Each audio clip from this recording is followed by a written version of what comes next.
حضرت ثابت بنانی علیہ رحمہ فرماتے ہیں کہ ایک دن میں حضرت انس بن مالک رضی اللہ تعالی عنہ کی بارگاہ میں حاضر تھا۔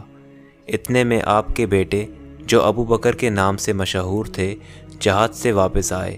آپ نے ان سے جہاد کی روداد معلوم کرنا چاہی تو انہوں نے جہاد میں پیش آنے والے بہت سے واقعات بتاتے ہوئے کہا، ابا جان، کیا میں آپ کو اپنے ایک مجاہد ساتھی کی عجیب و غریب اور ایمان افروز حالت کے بارے میں نہ بتاؤں؟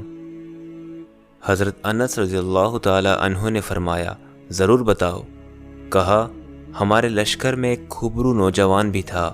جب ہم دشمن کے بالکل سامنے پہنچ گئے تو حملے کی تیاری میں مصروف ہو گئے۔ اتنے میں اس نوجوان کے یہ الفاظ فضا میں گونجے، واہ میری زوجہ اینا، کیسی دلکشی ہے تم میں، واہ میری زوجہ اینا، کیا حسن پایا ہے تم نے۔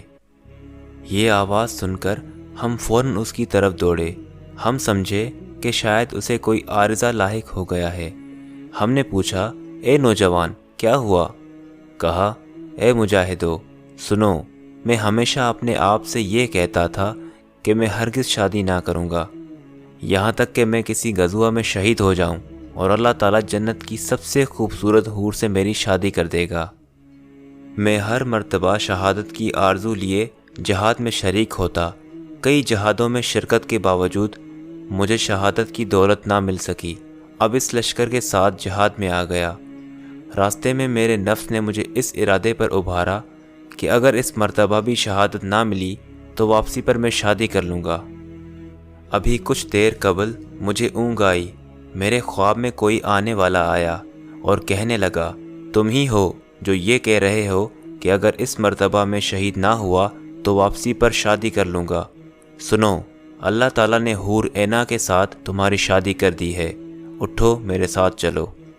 چنانچہ وہ مجھے لے کر ایک انتہائی سرسبز و شاداب وسیع باغ میں پہنچا۔ وہاں کا منظر بڑا ہی دلربا تھا۔ اس میں 10 ایسی حسین و جمیل لڑکیاں موجود تھیں کہ اس سے قبل میری آنکھوں نے ایسا حسن نہ دیکھا تھا۔ میں نے کہا، شاید ان میں سے کوئی ایک حور اینا ہوگی۔ یہ سن کر ان دوشیزاؤں نے کہا، ہم تو اس کی کنیزیں ہیں، حور اینا تمہارے سامنے کی جانب ہے۔ میں آگے بڑھا تو ایک بہت ہی خوبصورت اور سرسبز باغ نظر آیا۔ یہ پہلے باغ سے زیادہ حسین و وسیع تھا۔ اس میں 20 حسین و جمیل دوشیزائیں تھیں۔ ان کے حسن و جمال کے سامنے پہلی 10 لڑکیوں کا حسن بھی پھیکا پڑ گیا تھا۔ میں نے کہا، ان میں سے کوئی ایک حور اینا ہوگی۔ جواب ملا، آگے چلے جاؤ، حور اینا تمہارے سامنے ہے، ہم تو اس کی کنیزیں ہیں۔ میں آگے بڑھا تو سامنے ایک وسیع و عریض سلطنت اور خوبصورت باغ تھا جو پہلے 2 باغوں کی نسبت بہت زیادہ پربہار تھا۔ اس میں 40 ایسی خوبصورت لڑکیاں تھیں کہ ان کے سامنے پہلی دوشیزاؤں کی خوبصورتی کچھ بھی نہ تھی۔ میں نے کہا، ان میں سے کوئی ایک ضرور حور اینا ہوگی۔ یہ سن کر انہوں نے اپنی پرترنم آواز میں کہا، ہم تو اس کی کنیزیں ہیں، حور اینا تمہارے سامنے ہے، آگے چلے جاؤ۔ میں آگے بڑھا تو اپنے آپ کو یاقوت کے بنے ہوئے ایک خوبصورت کمرے میں پایا جس میں ایک تخت پر سابقہ تمام لڑکیوں سے زیادہ حسین و جمیل نوجوان دوشیزہ موجود تھی۔ اس کا حسن آنکھوں کو کھیرا کر رہا تھا۔ وہ بڑی شان و شوکت سے تخت پر بیٹھی میری جانب دیکھ رہی تھی۔ میں نے بیتاب ہو کر پوچھا، کہ تم ہی حور اینا ہو؟ اس نے اپنی خوبصورت آواز میں کہا، خوش آمدید، میں ہی حور اینا ہوں۔ یہ سن کر میں نے اسے چھونے کے لیے ہاتھ بڑھایا تو اس کی مترنم آواز گونجی، ٹھہر جائیے، ابھی آپ کے اندر روح موجود ہے، کچھ دیر انتظار کیجیے، انشاءاللہ آج افطاری ہمارے ساتھ کریں گے۔ میں ابھی اس ہوش ربا منظر میں ہی گم تھا کہ میری آنکھ کھل گئی۔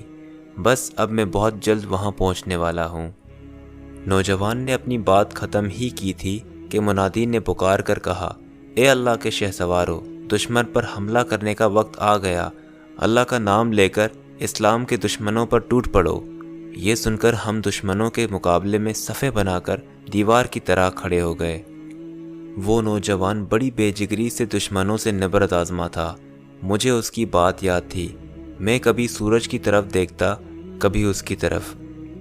جیسے سورج غروب ہوا، اس کی گردن تن سے جدا کر دی گئی۔